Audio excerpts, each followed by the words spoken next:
I want to be able to hike with my kids and not be out of breath. I want to be an example for my grandchildren. So what makes them want to work out, and tell people comparison's out the door. There's only one of all of us. We all have our own thumbprint. So like, what is important to you? What makes you happy about working out? Well, dancing. Well, even if they want to start with Zumba, like that's great. You're moving. We get so caught up about, I love strength training, we need it, but we always got to remember, just use the word movement. And that makes it a little bit easier, I think, to people. Like, why I want to do this? Why is this important? What will happen if I don't do this?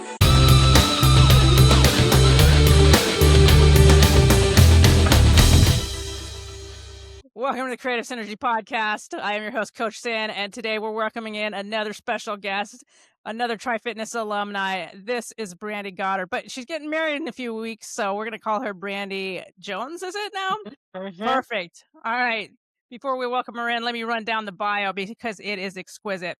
Brandy Goddard is a respected fitness professional and life coach. She's a former collegiate cheerleader and track athlete. In 2012, she won the coveted overall title in the Women's Tri-Fitness World Challenge, which is huge if you knew what that was, along with multiple top-tier 3 finishes in international competitions. Beyond competition, Goddard has built a career as a personal trainer and fitness coach, focusing on helping clients improve strength, mobility, and overall well-being through dynamic, high-intensity training programs. Her approach emphasizes not just physical transformation, but also mental resilience. We love that here on Creative Cynergy. That's what it's all about. And she also deals in personal growth. She has also worked with high-level athletes, including professional football players, and continues to contribute to the fitness community through coaching, speaking engagements, and wellness education.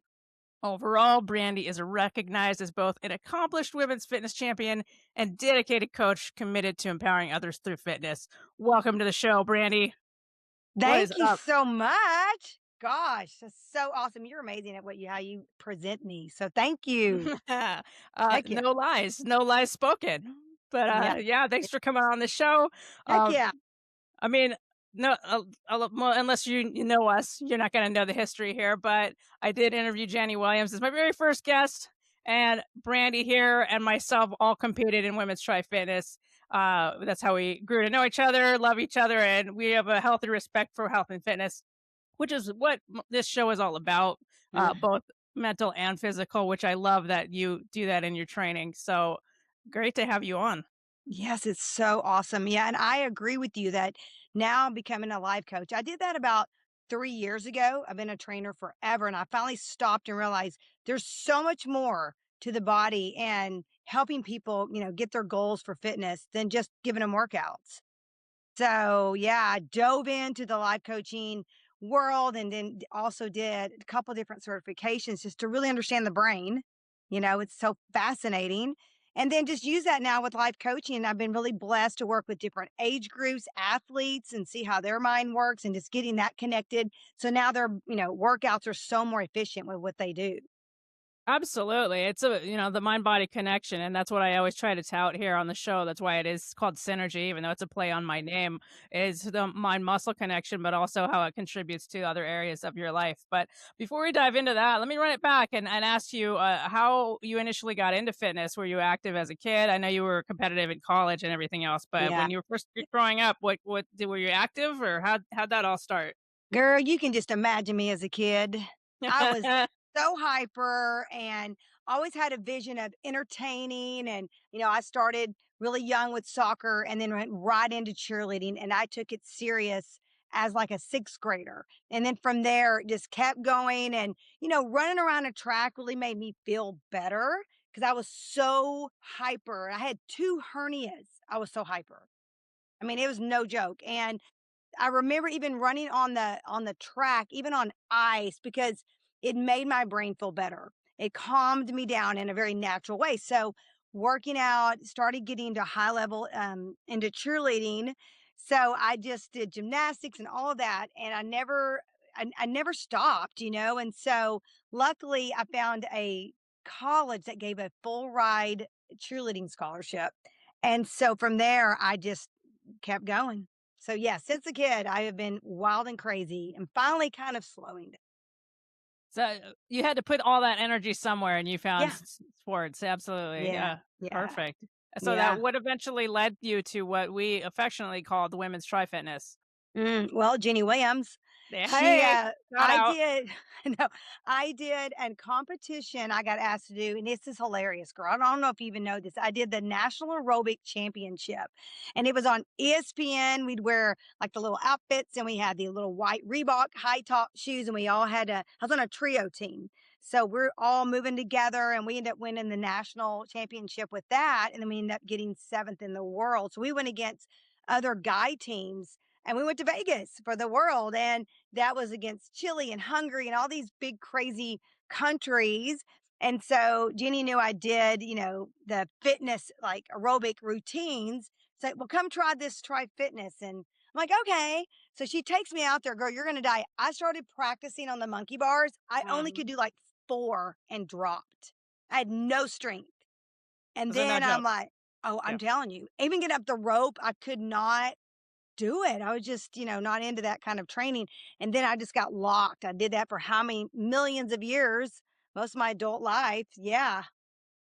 Yeah, so you're similar to mine because I did the show off of a whim, and then, when I originally did, I said, "Wait, I wanna get better at this," and then progressively every year, I just got better and better and, like, more and more focused, so it gets into Yeah. your bloodstream when you're competing like that. I mean, it really does. And just the different aspects of fitness it does bring to all of us, and some things are so hard, some things kind of fit our personality, and so that's what was cool about meeting all the girls that were so high competitive athletes. We all could root for each other. We all had a weakness somewhere to help each other like get better at. Right, it's funny how it was an individual event, but we all, like, had our little teams. Yeah, Yeah, yeah, yeah. That absolutely. was helpful.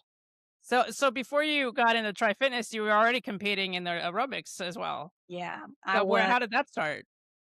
Well, that started by me moving to Dallas, and I did compete in cheerleading in college. I went to a junior college known for cheerleading. It's called Trinity Valley Community College. And if you've ever heard of the show Cheer, it Yeah. was on Netflix. Well, they always talked about going against Trinity Valley, and that was where I went in Texas. And so, but my days we used to beat Navarro. So I went there and then we all transferred to Oklahoma State to cheer. Then I found my major because they were national champions in the Division 1. So it was fully highly competitive in college.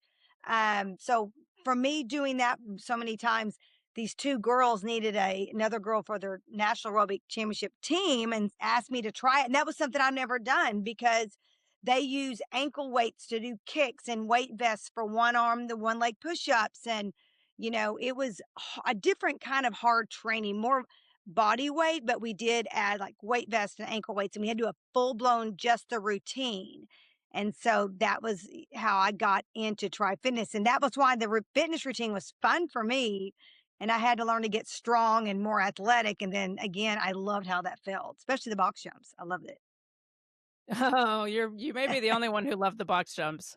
I I did. don't I did not love smashing my shins into the side. I still have stigmata from that. But yeah, I was gonna ask you if the aerobics landed itself to the routines because yeah, that was a huge component of the show, which was actually my favorite part as well. Yes. Yeah, it was fun. Just kinda get different, get out and do a little routine was so good, and I mean, it kept me in shape for For sure. sure. Yeah, it gave us a goal, and I think that's why we started to go back, every year to just keep Mhm. competing in something. In 2012, I went in it more relaxed. I didn't Mm. over diet. My routine was so fun, and I ended up PRing most of the, events, and then won the whole thing. I was like, "Oh my god, did it." But isn't that funny how that happens when sometimes you'll put a ton of work into something and you're holding on too tight to it and doesn't Yeah. actually turn out the way you want. And then when you're like a little bit more relaxed, then all of a sudden the pieces fall into place. I noticed that with a lot of the times when I'm creating videos, like the throwaways that I think are throwaways are the ones that actually hit. Yeah. It's something to Yeah, that's cool. remember. And speaking of which, so what kind of lessons did you learn from overall competing or from Try Fitness itself? I learned a lot. I mean, because I tore 2 different times my ACL. Mm. And yeah, so I did that and I went back. That's after I did those 2 before I 1? Yeah. And that was hard, but I never let myself take time to really recover and let go of that moment for a minute, and just kind of come back to myself. It was still like deeply my identity. And I wish sometimes that I would have just went in to encourage others and had fun and took some time off, but I got so die hard. I went too hard, after that. But other than that, like the great lessons was when I say I'm going to do something, I'm going to do it. And, if I'm gonna do this competition, I paid the money, I was going in. And I did mean that every time. If I'm gonna look at the obstacle course, I mean, you can't say, no, I can't do it. You got to do it. So that really helped me say when I've got to do something, I'm gonna do it. And already have a plan and a vision, like how I visualize how it's all gonna look, how I want it to make me feel. So I can, do that with my clients and help them understand that, or even with my work when I'm trying to be creative, like have my own back to do something. Perfect. Yeah, Jenny and I were talking about visualization as well, but Mhm. and even just fitness alone, the training of it, it becomes a discipline that you can take outside of the gym. And I remember one of the lessons that I learned was Coach Kelly. She said, "Just finish." It didn't matter what your time was, just make sure you finish.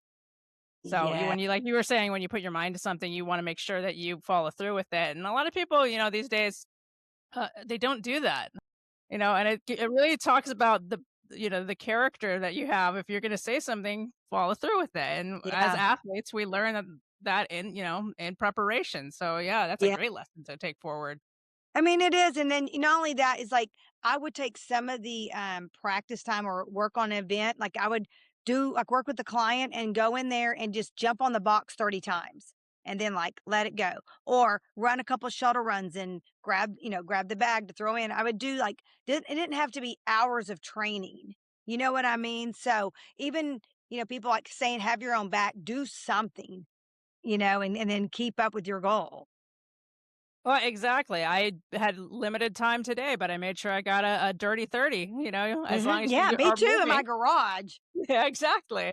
In my apartment in 90-degree weather, but get it Yep, done, and you'll feel yep. so much better for it.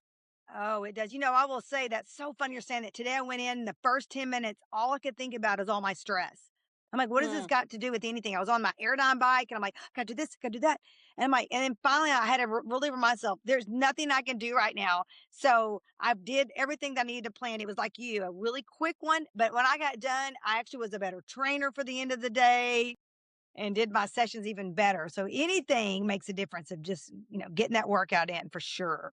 For sure, and especially if you can get it in first thing in the morning, which I know is difficult for a lot of people, but it Oh, gets those endorphins firing, right? And it gets your I head know. clear, and, Yeah. because you're moving your body, your mind is more active because you're concentrating on something Yeah. else. So, yeah. Yes, and it just lowers it calms everything down. And I try to get workouts in the mornings. I have clients at 6:30 every day. So I even like to get up a little bit earlier and like take time for myself and move and maybe do a little bit of walking. But then when I have to schedule my time in, but like what you're saying, if you do it earlier, you're actually going to get a better hit of endorphins, because if you keep waiting, I'll do it later. I'll do it later. You're knocking those endorphins down, like Yeah, not only that, hesitating. but more like when you get done with work, sometimes you're too tired and then you Yeah, don't do it at all. yeah, yeah, because you've already But talked yourself out of it. yeah, Exactly. and then walking, like you're saying, just a walk, get the Yeah. blood flowing. Don't just Yes. jump on your phone when you wake up in the morning. That's the worst thing Oh, you can do. the worst. And I had to work on that myself. But after reading all the research about blue light and the Mhm. oxidative stresses, we didn't know about phones. Just like back in the day, we didn't know, our parents didn't know smoking in the house was bad. We just didn't know. And like now, no one does that. But with phones, it's kind of the same thing. It's so much, energy out, and the blue light in the phone is exhausting us.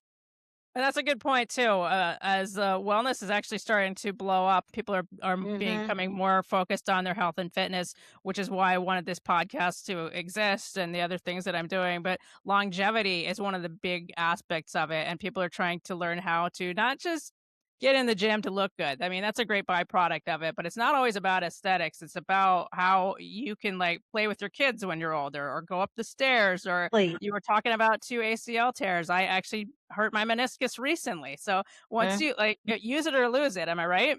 Oh, for sure, and the mobility is so important for longevity is Yes.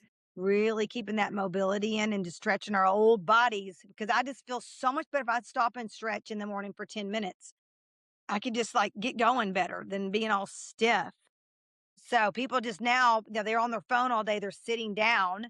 And so, if you sit too long, your organs are all in the wrong position. So they're going to starve themselves or overwork out and they wonder why they can't lose weight. And so you got to get your organs in right position and you can digest better. So that's also being on that phone makes everybody sit too long and not be creative anymore or not see something new for their job or create it differently like you're doing now, doing a podcast talking about health and wellness, not just going, "Give me 5 more reps."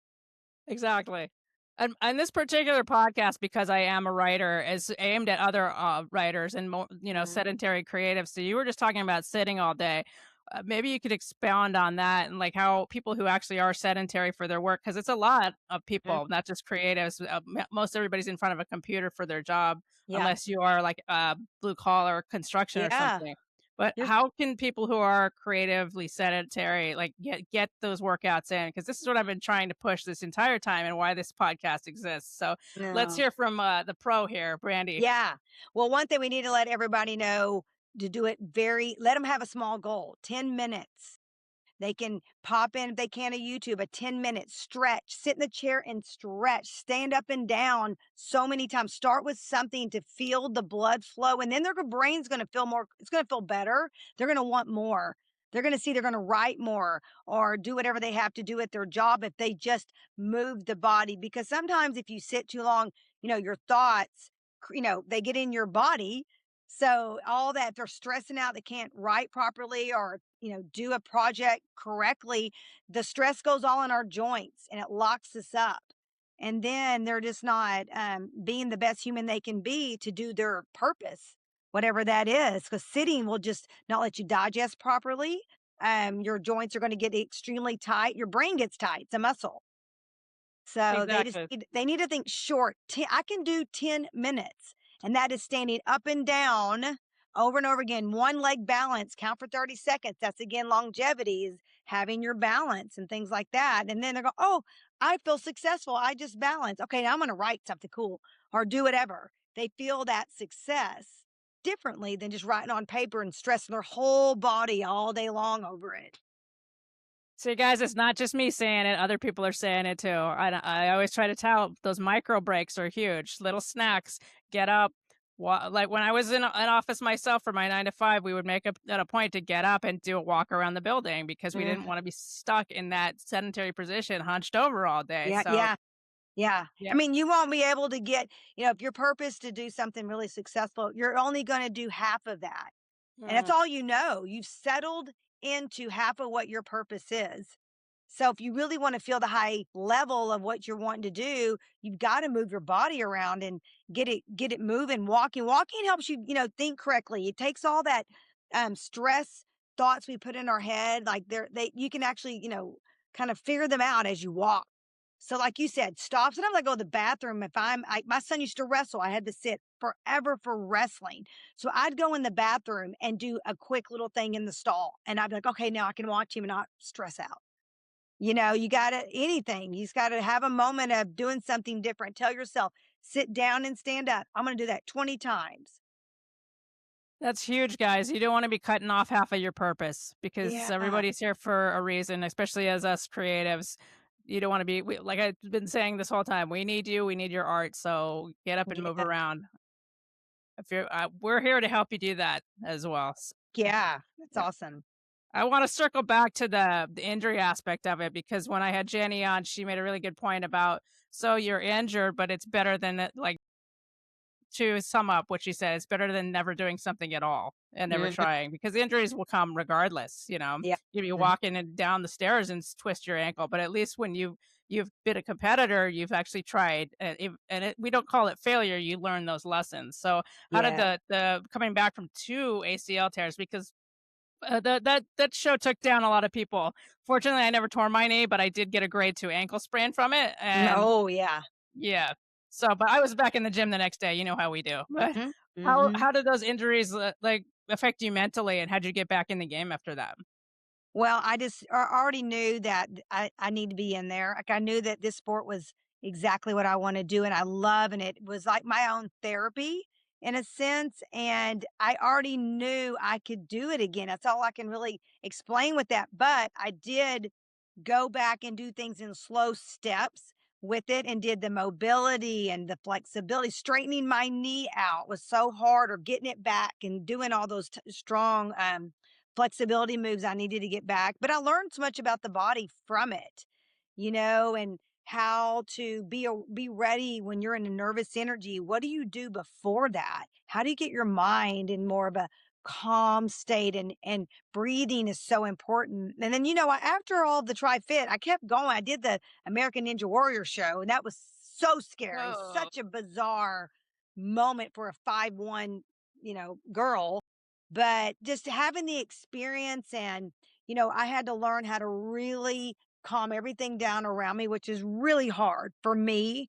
I get real stressed out and I take everything in, really strongly. So going through those injuries, and after going through 2 injuries, going back again, I had to really believe, and that's when I think I did my best box jumps, I think, but it really was not not hurrying, like, whenever you're ready, they would say that, and I would seriously finally take a deep breath and think of one word like jump, lift, so I wouldn't have all that chaos in my head. So I had to learn how to like separate the chaos talk that I had inside of me and calm my body's had to remind myself I'm better when I'm calm than going straight into crazy energy.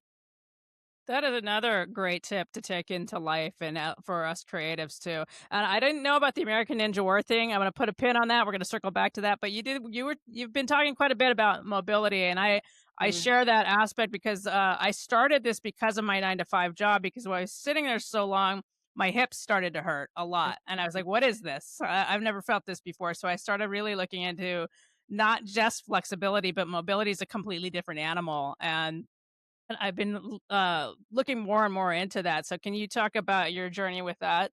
Yeah.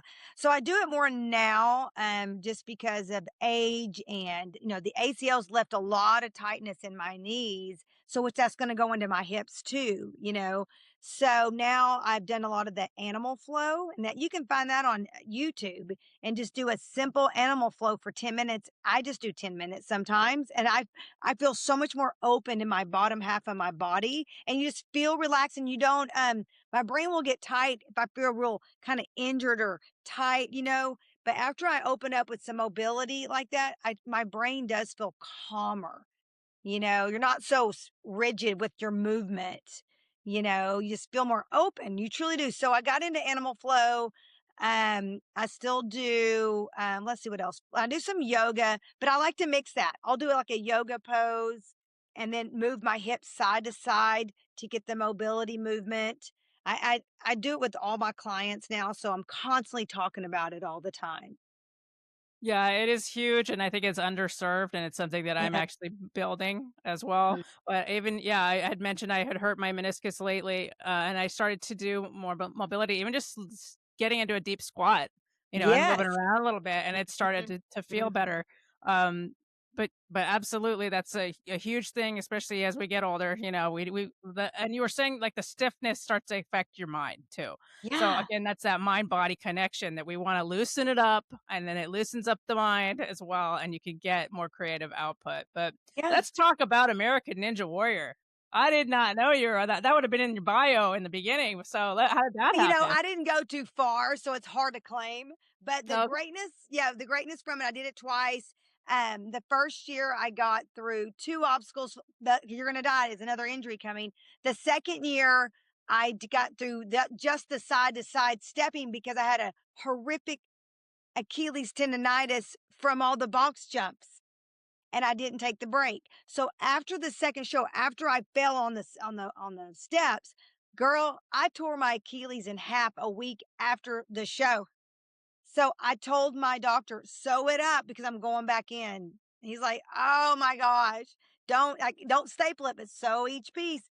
So he did. And then after the two shows of doing American Ninja Warrior, it was great. It was the girl that did, her name was Casey. She was the first 5 foot girl that Catanzaro? Yeah. yeah, so I met her my second year. So she really helped me try to figure out what to do. And, she was a great coach, very helpful to me because back then there was no ninja gyms and they wouldn't let us see the obstacles. We had to figure them out right before we went.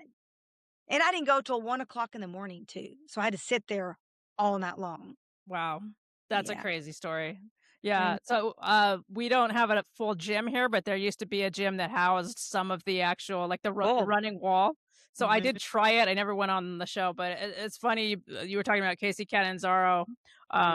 We talk about wrestling on here a little bit. love it. She actually wound up in the ring under a different name, but, Oh, you thought I she know. would've went further than that, but I was listening to you talk about sewing up your Achilles, and it reminded me of all the pro wrestlers just sew it up, I'm getting back in the ring because that is what we do. It is so me, because girl, after that whole craziness, I did all the obstacle course races, forever. I did all of them.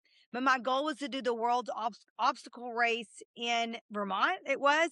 I couldn't qualify. I wasn't fast enough at certain races. So around COVID, I finally found a race where I made my time. I got in the top 10 and was able to qualify for this race.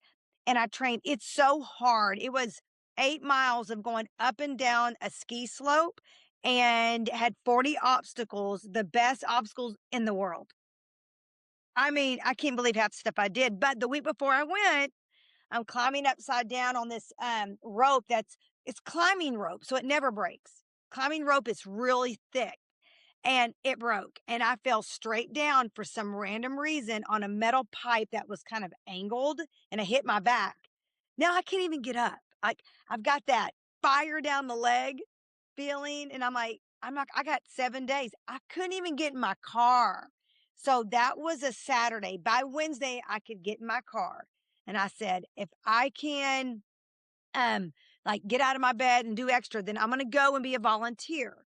So the next Saturday appears. I'm in Vermont. It's amazing. People all over the world hearing different languages. And I'm like, and I go, okay, if I can run a little bit, I might. So I said, and if I can jump and grab a ring, I'm doing it. I did the race. I mean, I'm telling you, I Wow. can't even believe that I was able to do it. And I met so much amazing people. It was worth all of it. But talking about get my mind right, I had to truly get my mind right, my nutrition right, and to be able to run up and down that ski slope for it went from 1 o'clock to 5 at night. And I'm sure there's, like, inclement weather too that you had to deal with. At the very top. That's when Yeah. it was so cold. And we're climbing poles and reaching over, doing crazy stuff. No, it's worth it because that was my goal when I was 49. There you go, see? Yep, The goal yep, setting. Yeah, and, it's funny, the fitness experiences, like, a lot of people are into high rocks now, which is awesome, I know. yeah, so we like you were saying, you get to travel to interesting places, you meet Yeah. people, like, you and me, we met through fitness as well, so, Mm. it's a great experience overall, and it actually I always talk about how it boosts your confidence as well, because once you can get past goals in the gym, it translates over to life. Oh, it does. It's so fascinating. I love it. And, I wasn't born from a family that was high driven like me. I was the only one in my family. So they never really understood me. And I don't either. It's just something that I really felt. But I mean, as you heard, I have fallen so many times, you know, physically or even in my personal life.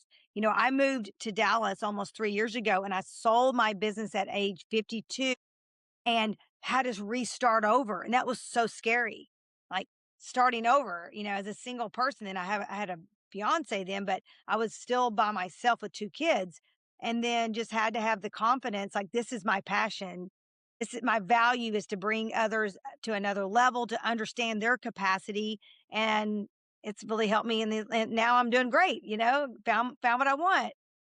Perfect, yeah, and I can relate to that because I'm in a transitional phase myself, and we always go back to the gym, and again, to quote Coach Kelly, if I was having a bad day, she'd be like, "Did you work out? No? Get in the gym," and it makes all the difference, and like you said, it's like building blocks from there, so you can once Mhm. you have a structure for your I always if I'm spiraling, I'll go to my health first because that's one thing that I can control, so and then it branches out to other areas of Mm. your life. Most definitely. With my coaching clients, I always say, forget about all the tools. Think about two things: discipline and consistency.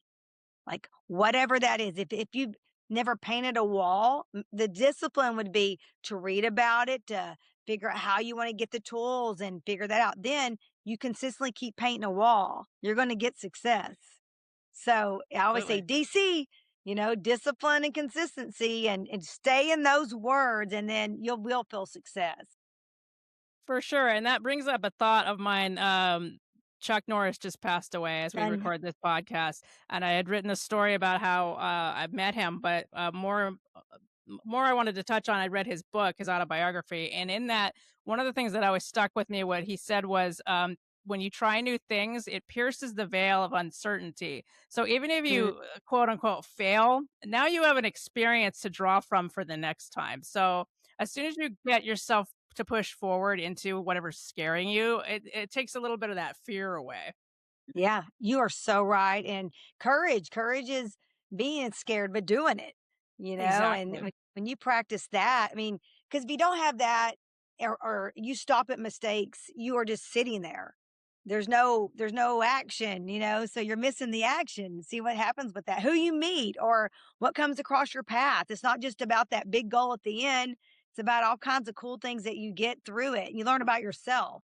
Yeah, it's in the journey, really, and so a lot of times people are too scared to start and do things, and then your life is over. Life Yeah. is really short, so go out and take those risks. So with that in mind, what tips would you have for beginners who want to do something like this, or even just get started into a workout program, but they're maybe scared or they don't know how to Okay. start? First of all, they need to think about why they want to do this. Why is this important to them? Does it mean it had to be a sexy body, like you said earlier about I want to be able to hike with my kids and not be out of breath. I want to be an example for my grandchildren. So what makes them want to work out? And tell people comparisons out the door. There's only one of all of us. We all have our own thumbprint. So, like, what is important to you? What makes you happy about working out?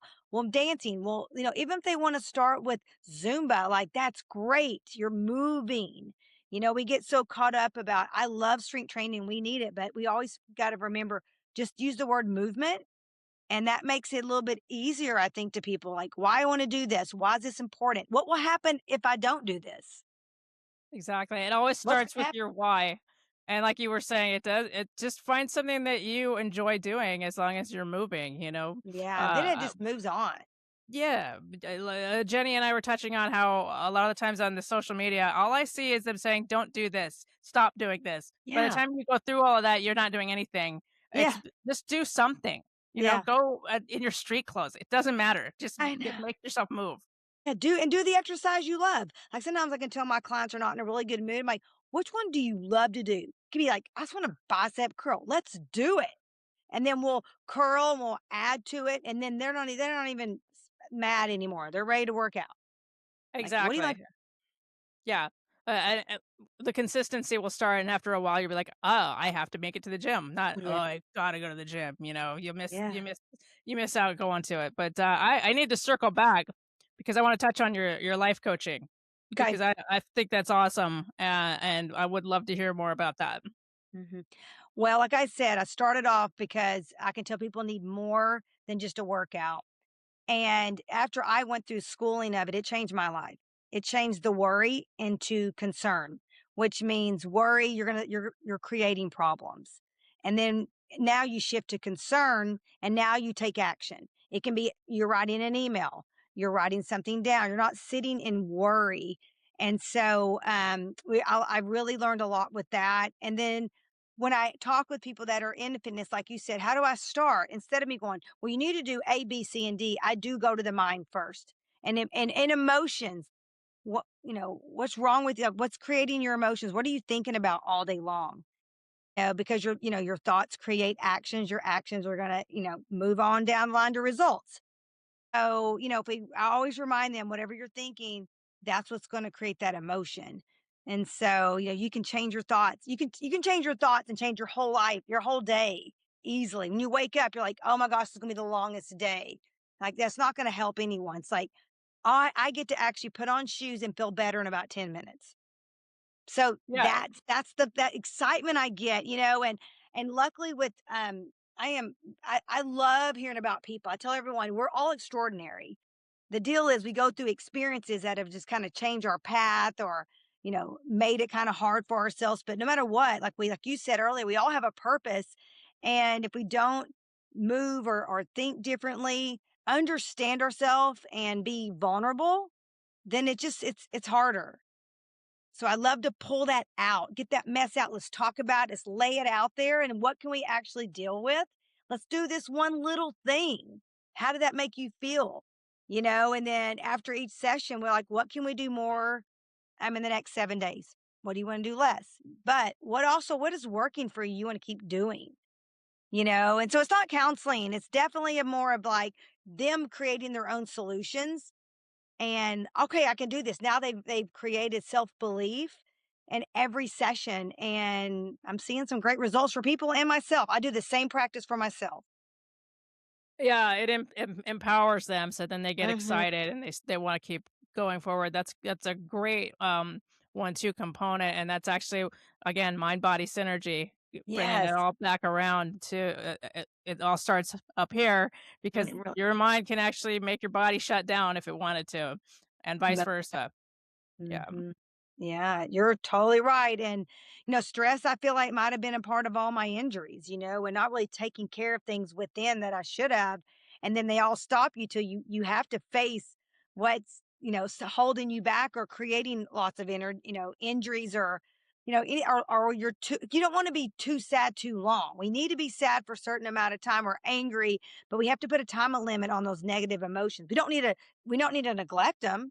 We can't say because life is 50 positive, 50 negative anywhere. Like you're 50-50 in Dallas, 50 positive and negative, and then you have it in Vegas too, but you picked where you want to be, and we can't just say your life is always so positive. Like, no, sometimes it's gonna suck. No, and you have to learn to roll with the punches. You can sit with it for a minute, have your feelings, but don't stay there forever because it No, can consume you. And I'm yeah. very religious, I believe in the Lord. When I get hurt, it's him telling me to slow down because Yeah, you're girl, going me too too. fast. Yeah. I've been Yeah. benched, you know? Yes. That is me. He's like, okay, you done yet? Mhm. So But I yeah, am so with you on that. Yeah. but yeah, so the mental aspect of the training, I feel like as wellness coaches and fitness trainers, we're sort of sounding boards anyway. When the clients come in, they want to talk, vent, whatever. I just got back into training recently. Long story on that one, but I get all the broken toys, I say. So they have a I love it. multitude of problems. One gal has epileptic and has seizures, but she wants to work out. So this has been a challenge for me as well. But feel like I'm the only one who can actually move her forward. She's still consistent. So uh, that aspect of this type of job is great to help people in that capacity. So Yeah, it is. And then also, after going through injuries and stuff and getting older, I learned more about alignment. Like I don't train my strength training really fast at all. Because now I'm all about alignment and our ribs over our pelvic floor and the shoulder blades in their position and getting our breath work done properly as I'm breathing and feeling the eccentric so much more. And that's really helped my alignments at my age because we're so loose from hormonal change on guys and girls.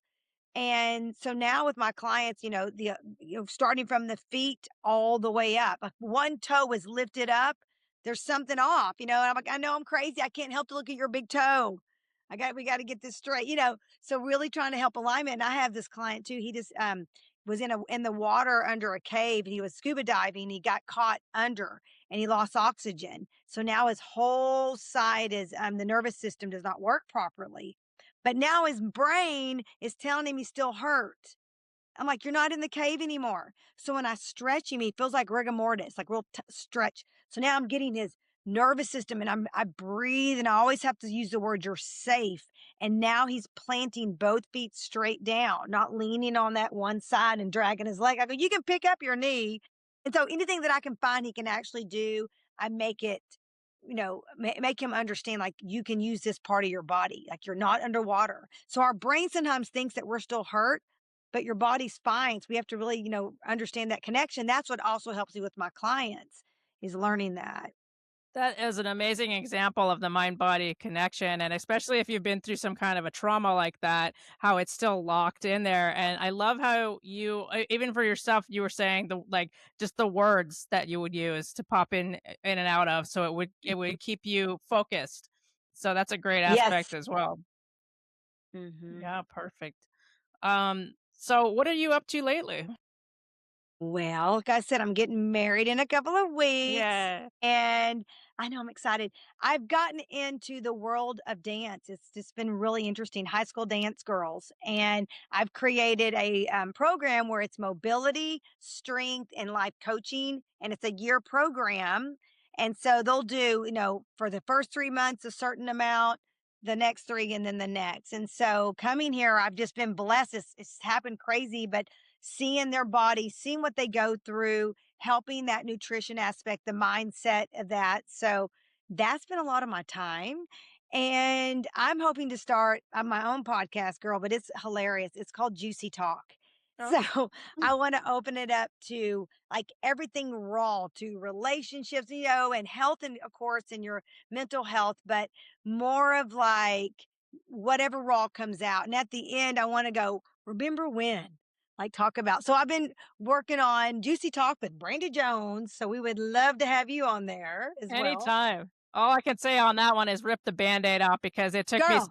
took me so long to even just get my first guest, and when I was talking to Jen back and forth, I was like, "You know what? Let's just schedule it and I'll figure it out from there." And now here I've got my second guest, so Yep, yep, yes, you I just gotta go love it. forth. Yeah. Yeah, good. I'm excited for that. So those are two things. But the other big thing on my life coaching is starting to make some workshops with another girl from Maryland. We met years ago, and she's a um, like a stress management life coach is a way, but she's really, really good. So I'll put in like life transition, like as you get older, what do you need to look at for health and fitness?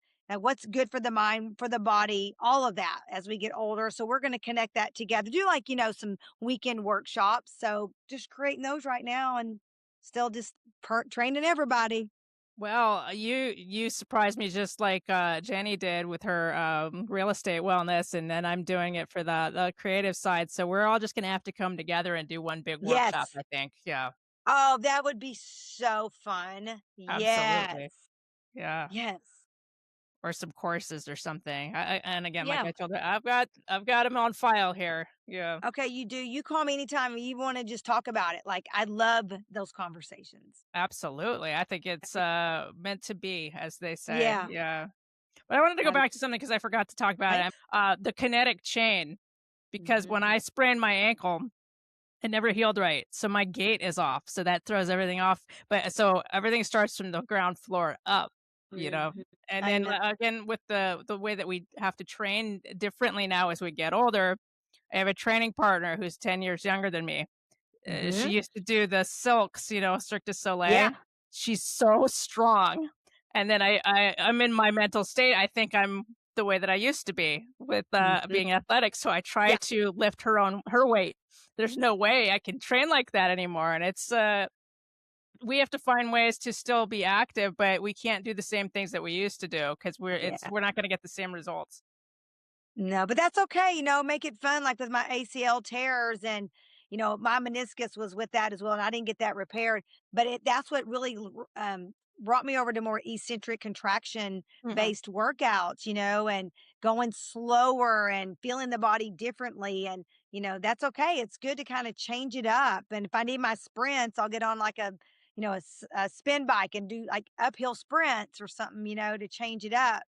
And, and I rock, you would laugh. Like I love to rock climb. But when I go boulder, I don't feel comfortable jumping down, but I still want to do what I love. So I make my fiance go with me and I make him catch me if it's too hard. I'm like, Yeah. catch me, and I just get over it because everybody's like, oh my gosh, you won't jump down.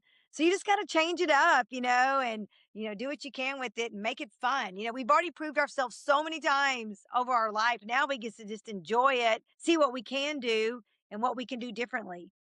For sure, I always say, "I'm retired, I did all that," it's fun to show off my bikini stage Yeah, photos, and they're like, "Whoa, what happened?" I'm like, "Well, life happened, and I also know. I did it, what did you do? Where's your Yeah, pictures?" You know? I know. I know it. Oh my god, that's so funny because I cannot walk in those heels. I got made fun of by Jennifer Rosen all the time. I'm like, "I know, girl, it's ridiculous." I know, and I accidentally when I first bought them, I got, like, the really skinny ones. They were like, "No, no stilettos, you're gonna fall Yeah, over," but yeah, yeah, so but again, we yeah. can say that we did it, we conquered That's that one right. thing, and then, we just continue to learn and adapt because what else are you gonna do, sit on the couch and No. watch TV? No. No, we gotta still, like, help the next generation. We gotta get them up Absolutely. and move and make them take risk, I mean, because even when I lived in Arkansas, I started a program for elementary schools where it was an obstacle course class after school, and so the school would buy for me the little bitty steps to go side to side, so I would add those in, a mini tramp. We had a little rock climbing wall. We would run up slides. And they're like, "Oh," and I'm like, "No, we take risk." And so I ended up having about 20 kids by myself in elementary. That's 5-year-olds up to like 8 or 9, and the class would sell out in 2 minutes. So we were Wow. bringing back that risk factor. They would grab a bar and swing and let go to the next one, and they were moving, and there were some kids that weren't athletic at all, and they would be the ones that are embarrassed, and they're the ones that end up being my leaders because we would get so creative with this obstacle course. So that's something that has been kinda left behind, is finding your own risk taking. Well, absolutely. There's too many participation trophies. There Yeah. has to be some kind of goal at the end of it. And I'll tell you, Mhm. like before I got into fitness, I was an introverted person myself all through school. And as a writer, most writers are watching Yeah. this are probably introverted. So it really does when you challenge yourself, it takes you to a new place. And just Mhm. builds your confidence, like we were saying before. But I love all the courses that you are coming up with and the workshops. It's awesome. What else is going on that you wanna tell people? Where can they find you? Well, my last name is still there, but it's brandygoddard.com, but it should be we're changing it to Fearless Training and Life Coaching. I Yeah, did I see called that, I it did see Fearless. that. Yeah, so I'm glad you can see that, but Fearless came from me actually getting divorced, and it was a very hard time for me in 2015, and I had to move all my fitness equipment out of my house and move it over to another place, and I just kept hearing it was a verse in the Bible, not being to be fearless, and so then on, that really just made me keep thriving forward and moving towards all those hard times, and I kept it as my fitness business. So, I believe the verse you're looking for is "Fear says wait, faith says move." Mhm. Yes, girl. Yeah. Ab Yes. Absolutely, you gotta have faith. Yeah, you do. I love it. Thanks again for coming on, and Heck it's yeah. been great. Yeah, we're gonna have to do this again. Maybe we could get both of you. Oh, they'll have so much fun. Let's just do it. Just be fun and silly and give out good information. Absolutely, life's too short to be so serious all the time. We gotta have some fun as I know it, well. girl. I'll be ready for that. So you just keep in Alright. touch with me for anything. Absolutely. Alright, Brandy, thanks for coming on. This has been You're the welcome. Creative Synergy Show, and, show's over, Synergy. Thanks again, girl. Thank you.